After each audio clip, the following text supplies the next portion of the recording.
So, welcome to the Transplantation podcast. I'm your host, Dr. Macy Levan, the social media editor for the Transplantation Journal. This is a podcast where we go behind the research and talk with people who did the work. Today, we're discussing a paper in Transplantation titled Travel After Transplant: Demographics, Travel Trends, and Vaccination Practices of U.S. Immunocompromised Travelers. As more people receive solid organ and stem cell transplants and live longer after them, international travel is becoming a bigger part of life after transplant. But immunosuppression changes infection risks and can complicate things like vaccines and pretravel counseling. To unpack this, I'm joined today by Dr. Robert Rolfe, an infectious disease specialist and lead author of this study. Thanks so much for joining me. Can you tell me your name and where you work and what you do? Yeah, so I am Robert Rolfe. I'm an assistant professor in infectious diseases at Duke University. I'm originally from South Carolina, and I did my medical school training at MUSC in Charleston, South Carolina. Then I was out in Birmingham, Alabama for internal medicine residency. While there, I did some global medicine work, so some trop med training when I was in Lima, Peru, and then after that came to Duke for both infectious disease and med micro fellowships. And so when I joined faculty in 2022 with that trop med training in the past and an interest in global health and travel related infections, I was felt to be the correct person to kind of restart the Duke's travel clinic. And so I restarted that when I joined faculty in 22. And so with that, early on started seeing a lot of patients with history of organ transplants or stem cell transplants. And so it was a patient population I was interested in kind of learning more about. And I joined the Global Travel EpiNet, which is a consortium of mostly travel clinics within the United States that is run by Regina LaRocque and Ed Ryan at Harvard.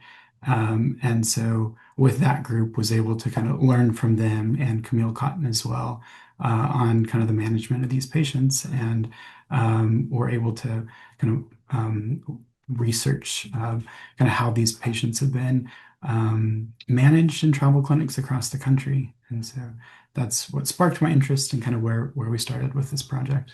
Wow, you definitely have the background for all of this. You're the perfect person. So let's start with how you did the study and what you actually found about transplant patients who are traveling. So you said you worked with this global Travi Epi network. Is that how you would say Yeah, it? G10 for short is what we call it. G10. Okay. And that's what, 17 US pre-travel clinics?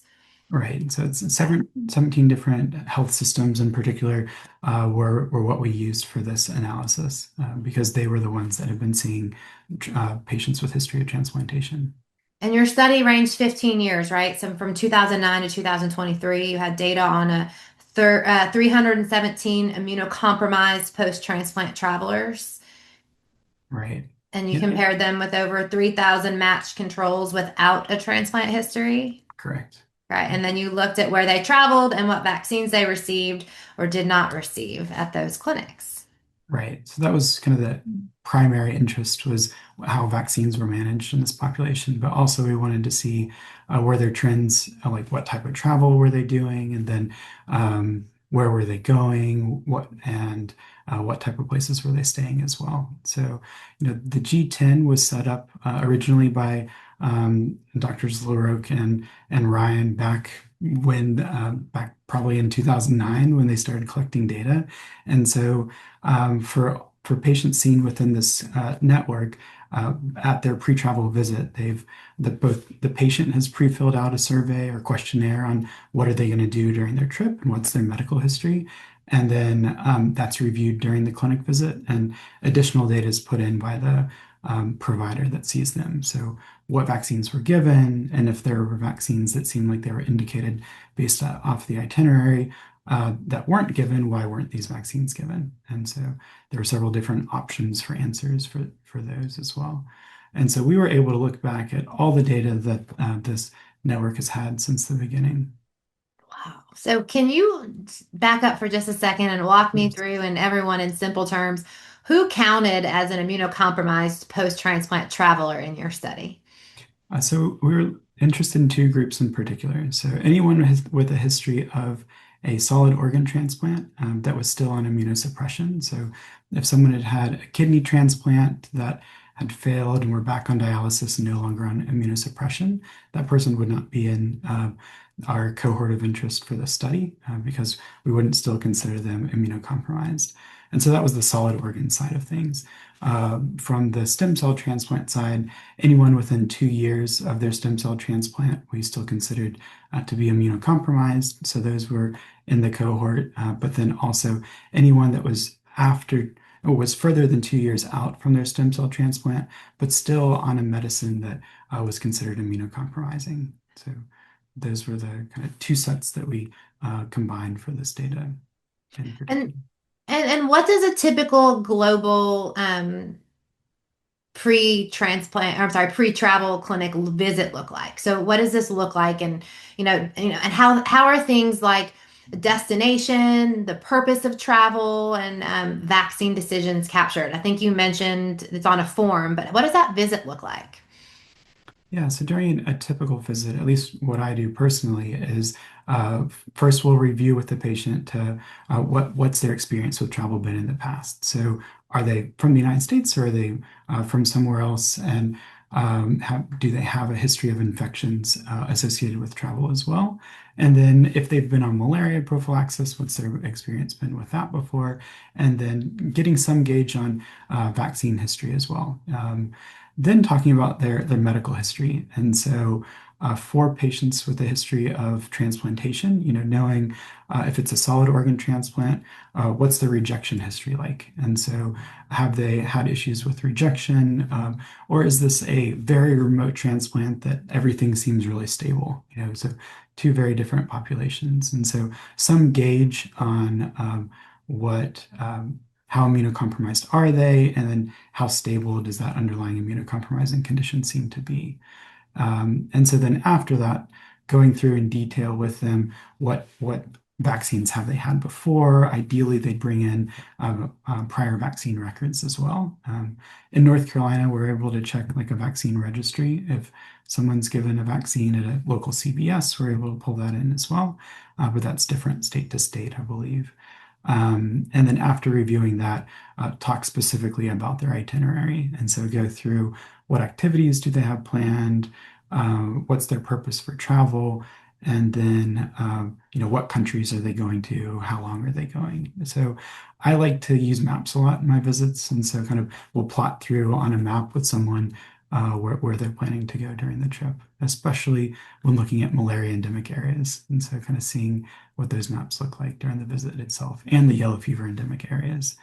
Um, so people will kind of self-select for so sometimes this happens where people will self-select for visiting countries that require yellow fever vaccination because that's a vaccine that can only be given in sites approved by the state, and so that's a kind of high bar, and so CVS and Walgreens generally, at least in North Carolina, don't have that ability to give the yellow fever vaccination. So those patients Hmm. in particular are coming to travel clinics and probably see more people that are going to countries with those requirements just because of that requirement itself.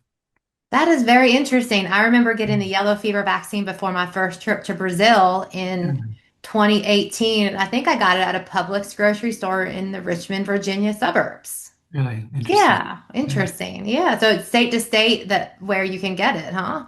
right. Interesting. Usually it's local health departments and then kind of authorized clinics are the two, and you'll get a yellow card with it as Uh-huh. well. Yeah, I have the yellow card. I didn't have to get another one yet. I've been back to Brazil 3 times since then. So, yeah. um, all right. So this study, let's talk about what you found, right? So you found that more than 146,000 pre-travel consultations, there were only 0.22% were post-transplant travelers.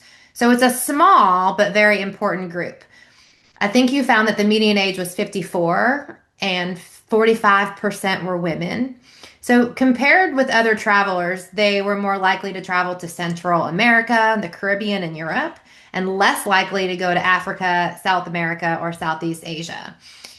I read that you also saw more that were visiting friends and relatives, about 16% versus 6% in the control group, and more cruise travel, so 13% versus 8%. So, when you looked at where and why transplant recipients were traveling, what surprised you the most? I think that the percent of people going to visit friends and relatives overseas is probably the thing that surprised me the most. And then the overrepresentation, or the higher amount that were going on cruise travel as well. So wasn't really expecting those going into the analysis, but then I thought both were interesting, even though leisure still was the primary uh, reason for travel for both the transplant population and the non-transplant population. The cruise travel and the visiting friends and relatives were interesting points there. And after the fact, thinking through it, could think on kind of reasons why if someone's originally from a place, they're probably going to want to go back there, and so that's not going to be different if they have a history of transplantation or not. And so, kind of logically would make sense to me why that population was in there. The cruise travel, we talked kind of among the authors, why were we seeing this as well? And there were kind of two different thoughts, which we mentioned both in the discussion. But in the past, we were wondering, was cruise travel seen as like a safer option for people? And were transplant patients or people with history of transplantation going on cruise travel because they viewed it as a safer means of travel instead of just flying somewhere and then staying locally. We point out that it's probably actually not a safer form of travel. Just COVID, I think everyone saw kind of how that went around on cruise ships, but diarrheal infections can as well. And so our other thought was maybe um, most people going on cruises, it doesn't reach that threshold for them to feel like they need to seek out a travel clinic to get advice from a kind of travel medicine specialist, whereas a patient with a history of transplantation, regardless of which type of travel they're doing, may be more likely to present to talk to a specialist in this topic as well. So maybe that's why we were seeing more of the cruise ship travelers too. But again, all this was supposition because we couldn't go back after the fact and ask these people or compare to people that weren't within this cohort. But it was an interesting finding nonetheless, we thought. Yeah, I have that noted. Like, so people see cruises as safer, but, does that perception really line up with the risks that they face from your perspective? Yeah, it doesn't really seem to. So, especially the diarrheal and respiratory infections, just like I said, with COVID, I definitely see people coming back from cruises with GI issues as well, and then just nondescript respiratory illnesses, not COVID, but others too, that they've gotten while traveling.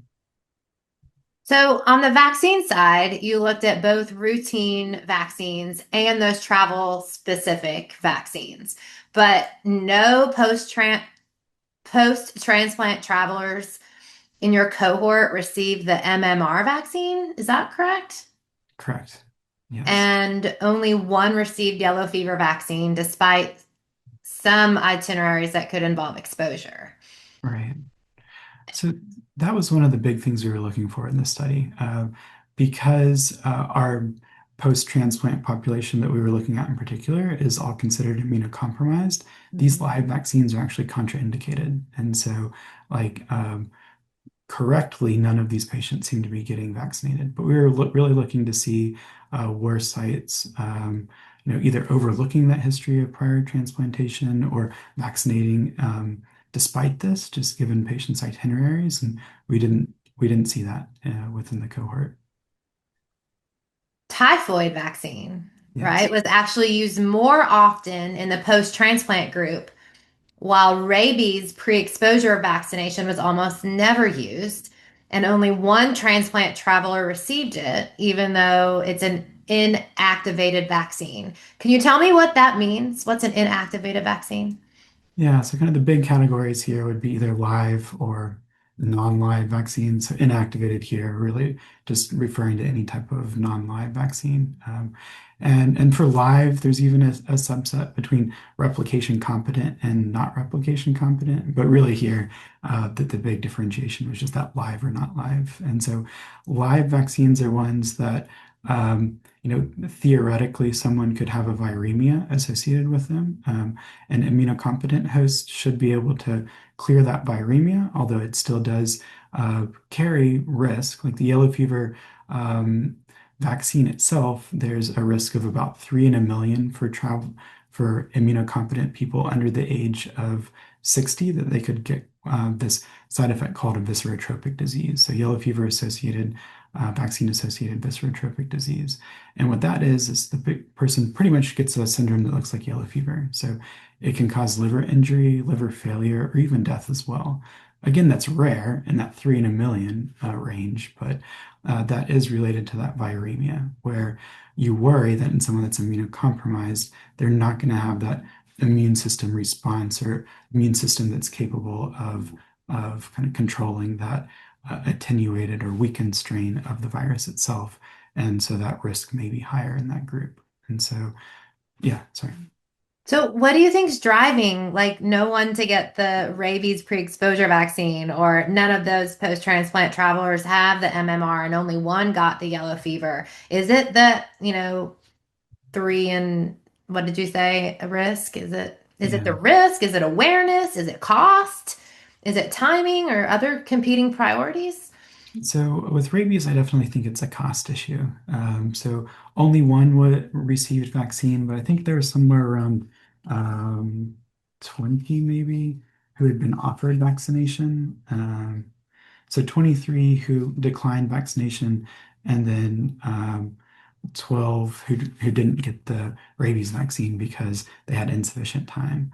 It's recommendations have changed in the past 5 years, but used to be a 3 dose pre-exposure series with doses given at 0, 7, and then 21 to 28 days. Now it's a 0, 7, and somewhere between that 21 days and 3 years. So most people are just getting 2 doses. Regardless, it's a pretty expensive vaccine for most people. So, out of pocket, those numbers typically range in the $500 range Oh, for per dose. And so when you're looking at either $1,000 for a series or $1,500 for a series, that's a lot to kind of put on a patient that's already having to pay for their trip themselves. And that's traditionally not a vaccine for pre-exposure purposes that's covered well by insurance.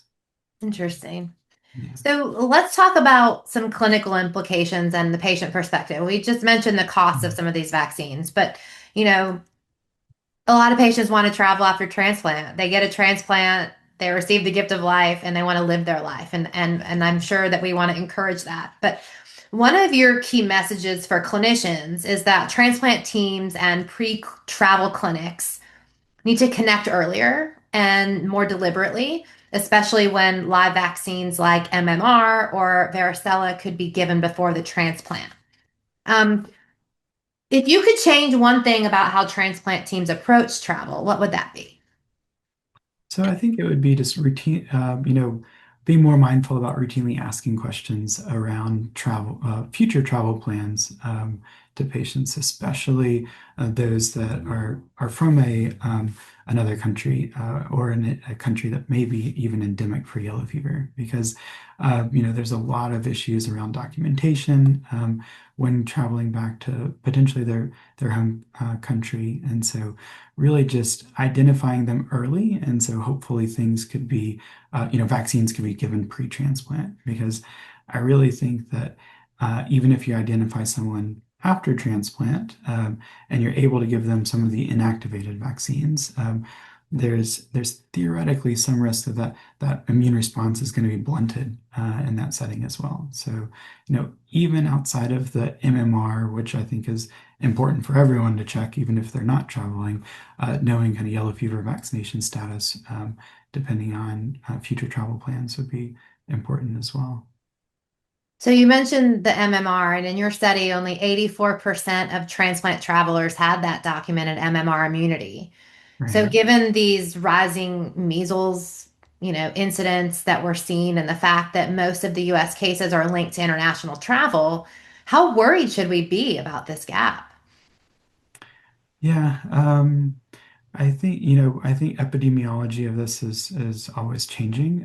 Now I'd say most cases are probably linked to local spread, just with the numbers from the past year. But traditionally or historically, definitely most of the cases were kind of travel related.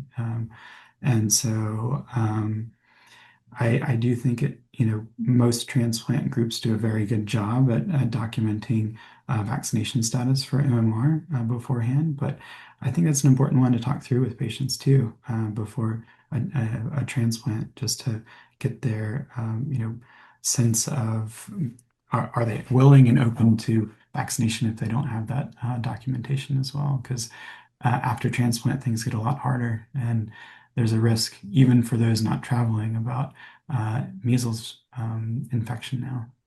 Right. So, how realistic is it to systematically ask transplant candidates about future travel and use that to plan some pre-transplant vaccination strategies? That's a good question, and I think that's one where we could probably within travel medicine we could collaborate well with kind of transplant teams too to see how to gauge through the how realistic that would be. So I think you have to learn from the patients too, right? Not just the clinicians. So from the patient's point of view, I'm certain that, travel can be a key part of their quality of life, especially after years of transplant. And you mentioned that in your study, you found a lot of them are going to visit family abroad, not just taking a cruise. Right. And finally taking, a big trip maybe they've postponed for years. I've heard this a lot. So how do your patients talk about travel after transplant? And is it more of a reward and celebration? So there's, less maybe anxiety about health risks, or is that kind of always present? Yeah.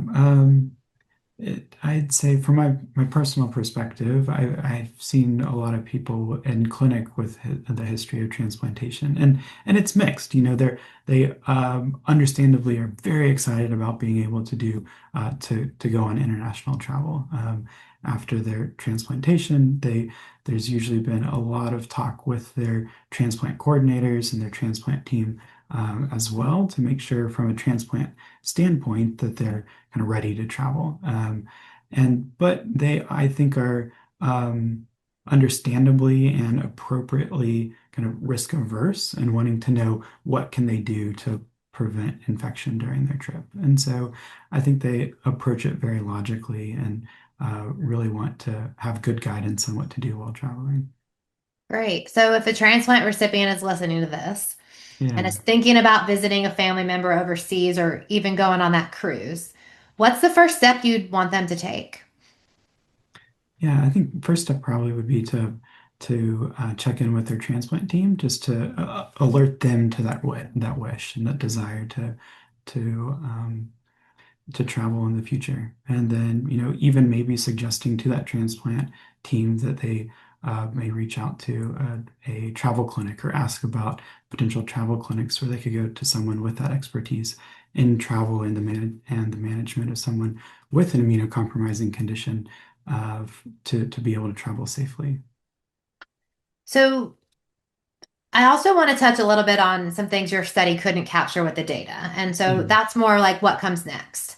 right. So your data come from specialized pre-travel clinics, which probably represent a more risk-aware subset of transplant travelers. And prior work is suggesting that the vast majority of transplant recipients who travel never get pre-transplant care at all. So who do you think is missing from this data set, and how might that shape the patterns that we're seeing? With this data set, we were seeing looking at people that specifically were going to travel clinics, and so with that, we're missing, people that either don't have the opportunity to get to a travel clinic, or patients that are unaware of the service itself. And so I think those that just don't have the knowledge that this expertise is there, or patients that may be vaccine averse or hesitant for vaccines to begin with would be populations in particular that we're not Yeah, there's a lot of vaccine hesitancy right. all around. So I understand that. So you also didn't have follow-up on outcomes like vaccine adverse events or travel-related illnesses, right? So if you did have that information, what would you want to know the most about? Yeah, I think that information would be very helpful and kind of in thinking about future studies. I think that not only doing the pre-travel visit consultation and what's being done then, but following up with the patients, maybe 10 days after to see what side effects did they have associated with vaccines, and then even after their trip, following up and seeing what infections, if any, they experienced during the trips as well.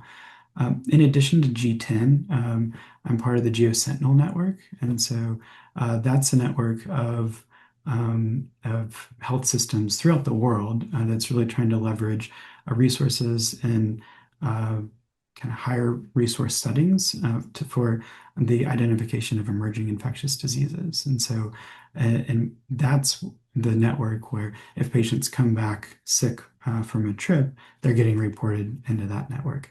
Again, because you have to get to that person that is within the network to get reported to the network itself. You're still selecting for a population that's even potentially sicker or, being seen at one of these network centers. And so I think regardless, there's a lot of patients that would be missing. But I think a next study would be trying to enroll patients prospectively and then follow them through their travel to see how they do. I've had patients write to me after their trips, kind of thanking me for our discussion before the trip, and felt like what we discussed really came in useful, and they were very appreciative. Some even post-transplant have sent me pictures of their trips as well. Well, that's amazing. I bet that feels nice. Yeah. Um, So you kind of already answered one of my next questions about future directions, but let me ask you, do you see any role for integration with transplant registries, or for decision support tools or EHR prompts that flag these transplant patients with likely travel plans and guides these pre-transplant and pre-travel vaccination? Yeah, I think there could be some automation or decision trees that would be helpful with this process. Okay. So, is there anything else you want to add about the paper that we didn't cover or things that you would like the transplant community to know? No, I think this is a very exciting aspect of post-transplant life for people. And so a lot of them are very excited to be able to travel again after this, as you phrased it, gift of life that they've been given with the transplant. And, through this process, I've been very appreciative for the mentorship that Regina LaRoque, Ed Ryan, and Camille Cotton were able to give me and continue to give me through our projects together. Fantastic. So, we've been talking with Dr. Robert Wolf from the international travel after transplant world, and we've really been trying to understand travel patterns and vaccination practices and how they can improve pre-travel preparation and outcomes for these high-risk patients. The paper is titled Travel After Transplant: Demographics, Travel Trends, and Vaccination Practices of U.S. Immunocompromised Travelers, and it's published now in the Transplantation Journal. Dr. Rolfe, thank you for joining us and for shedding light on how we can support safer travel for our transplant patients. And thanks to everyone else for listening to the Transplantation Podcast. I'm Dr. Macy Levan, and we'll see you next time.